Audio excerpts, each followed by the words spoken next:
apprécier la situation actuelle sur le plan national d'un double point de vue, c'est-à-dire en termes de mobilisation et du point de vue du rapport au gouvernement, notamment dans la dimension annonce des mesures gouvernementales. Donc comment est-ce qu'on apprécie ces mesures gouvernementales? Est-ce que c'est une victoire totale, une défaite totale, entre les deux, jusqu'à quel point, etc.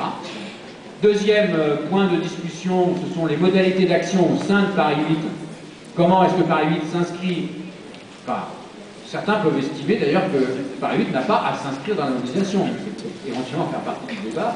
Mais si, on peut le penser, au vu de ce qui se passe depuis 3 semaines, la majorité pense qu'il faut s'inscrire dans la mobilisation, la question posée est de savoir comment s'inscrire dans cette mobilisation, les formes concrètes, avec un souci, je pense, assez partagé, même si la dynamique de l'Assemblée Générale ne le respectera pas forcément, le souci en tout cas que le débat soit fait en termes de quelle modalité d'action et pas un pugilat réduit à la question blocage, pas blocage. Bien, ce qui n'est pas facile. Et troisième aspect, qui est un peu quelles sont les modalités et les formes de participation de Paris 8 à des initiatives qui ont vocation à dépasser Paris 8.